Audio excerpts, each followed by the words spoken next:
You think you know water, right? Just good old H2O. But honestly, the water that comes out of our taps and runs through our factories is way more complicated than that.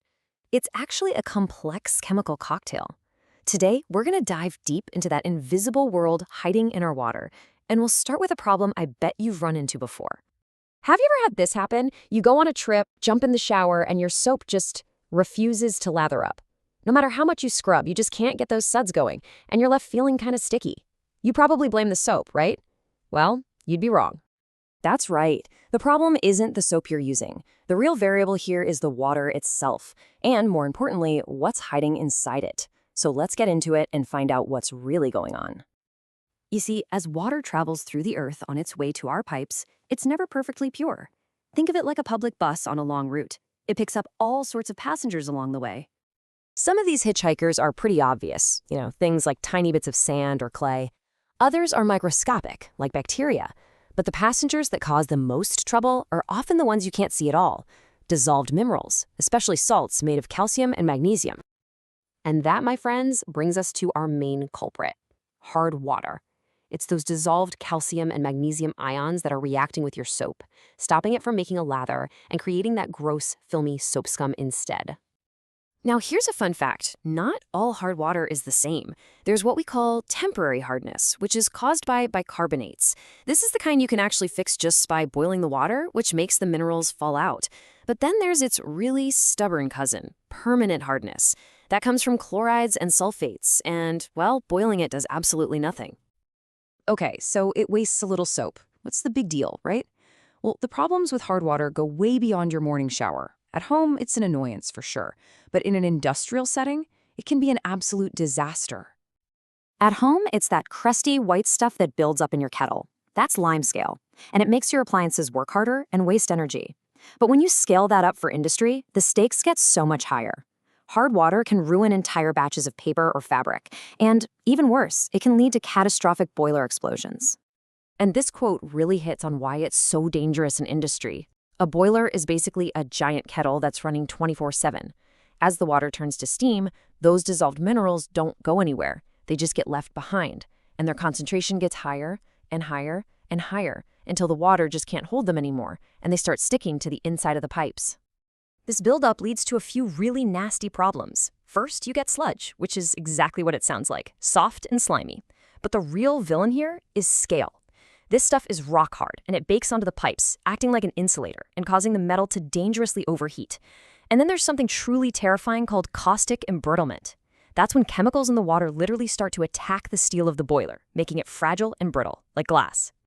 Okay, so the problem is clear, it's widespread, and it's definitely dangerous. So how do we fight back against this invisible enemy in our water? Well, the answer lies in some pretty sophisticated water treatment. One of the cleverest ways to do this, especially in those massive industrial boilers, isn't to take the minerals out. Instead, you just change their behavior. It's a strategy called internal treatment, and it happens right there inside the boiler itself. So how does it work? Well, there are a few pretty cool chemical tricks. You can add phosphates, which basically force the hard-scale minerals to form a soft, harmless sludge that can be easily washed away. Or there's an even smarter method using a chemical called Calgon. It essentially puts chemical handcuffs on the calcium and magnesium so they stay dissolved in the water and can't stick to anything. So dealing with industrial water is one thing, but what about the water that we actually drink? Getting water from a river to your glass is this whole complex journey, all designed to keep us safe and healthy. It's really like an obstacle course for water. First, big things like leaves and trash get screened out. Then, air is bubbled through to get rid of unwanted gases. Next, special chemicals called coagulants are added that make tiny dirt particles clump together so they sink. After that, the water flows through giant sand filters.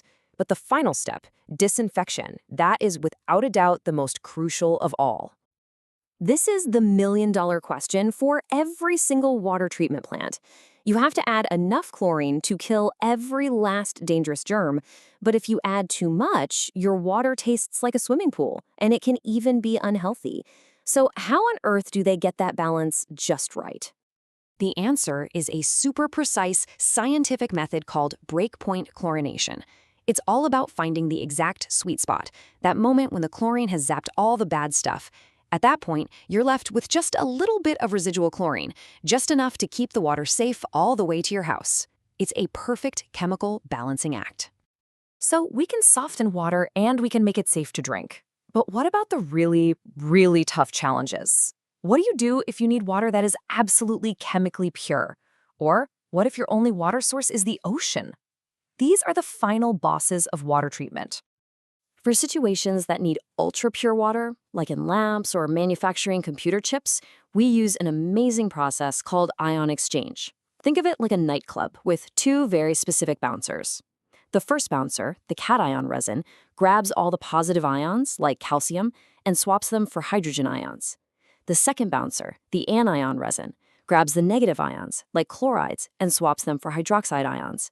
And what do you get when you combine a hydrogen ion and a hydroxide ion? Pure H2O. Okay, removing a few minerals is one thing, but desalination, the process of getting fresh, drinkable water from the salty ocean, that is probably the single most important water technology on the entire planet. The magic behind this is a process called reverse osmosis. Now, normally in nature, water wants to move from a fresh area to a salty area to try and balance things out. That's just osmosis. Reverse osmosis uses an incredible amount of pressure to fight against that natural instinct, literally squeezing pure water molecules through a microscopic filter and leaving all the salt behind. And when I say an incredible amount of pressure, I am not exaggerating. We are talking up to 40 kilograms of force being applied to every single square centimeter. To put that in perspective, that's like balancing a large, heavy suitcase right on your thumbnail. It takes that kind of raw power to bend one of nature's fundamental rules.